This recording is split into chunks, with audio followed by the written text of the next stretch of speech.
What's going on, everyone? Welcome back to another Brief at the Board with Brad as we tackle different health and fitness topics to help you along your journey. Today, we're getting into a movement-specific brief. This one is going to be covering the wall ball. Now, this is a movement that's been around in the CrossFit community for a long time, something that with the evolution and rise of Hyrox has certainly increased the popularity for this movement and given a little bit of scrutiny to it. So we want to try and help you find a way to be more efficient at your wall balls, whether you're getting ready for a Hyrox event or getting ready for that next CrossFit class. So there's 4 things that we're going to be focusing on today. Those are stance, ball position, heels, and then how you breathe. So the first thing that we like to focus on when it comes to the wall ball is our setup. What is our stance like?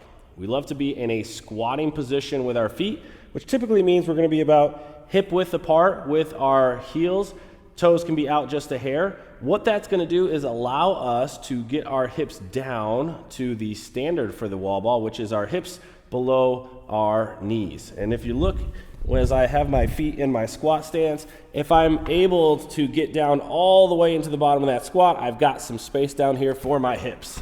A lot of times what we see, people have a little bit too narrow of a stance, and when they try and squat, they get stuck. Can't really go much lower than this.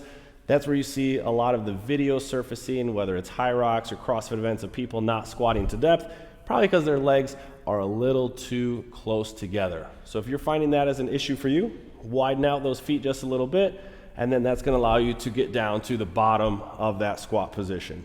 From there, we like to think about, what is the ball position? How do I hold the ball in such a way that I can continue to do reps? We typically encourage folks to try and get their hands underneath the ball, more on the side like this, as opposed to holding it in this position or any other type of position where maybe I'm letting it drop.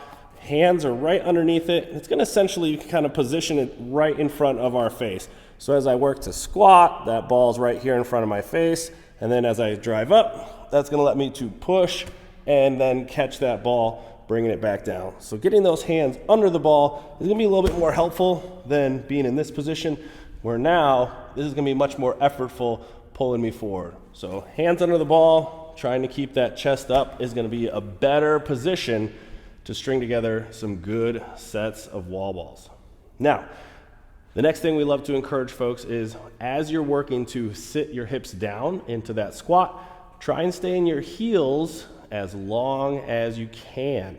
If we're doing some big sets of wall balls or just trying to chip away at those reps in a workout, we love to think about sink into the heels, stay in those heels as I drive up, and then the very last moment, maybe I start to get onto my toes to toss that ball up.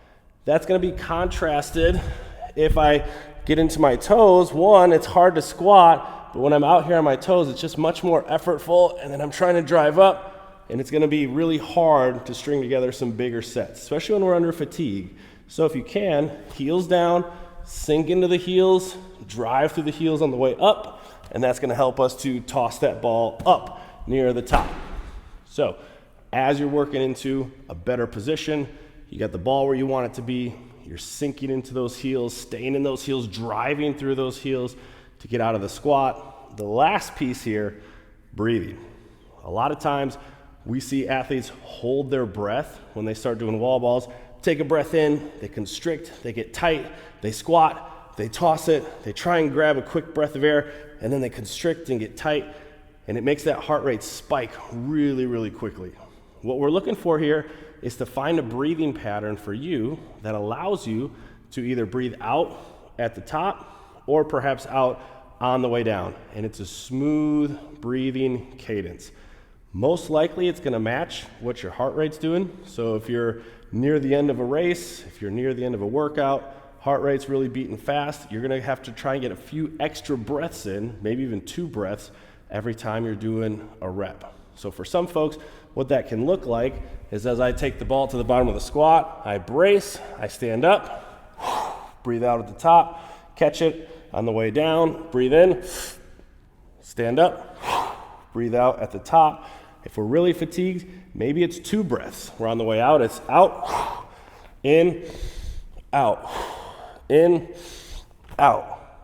That is going to be a more helpful pattern for us to keep driving some sets to get some bigger rep counts. If we hold our breath, your brain and your body is going to tell you to drop the ball, stop those sets, and that's going to keep us from getting into as far as we might like with some of those reps.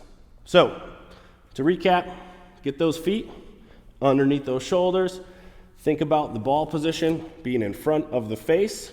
Think about staying in your heels as long as you can, and think about breathing as we're working through some of those reps. So as you get into those wall balls, we're going to think about finding our target, get the ball where we want it to be, squat into the heels, breathe as we're working through those reps, and that's going to help us to knock out bigger sets of wall balls.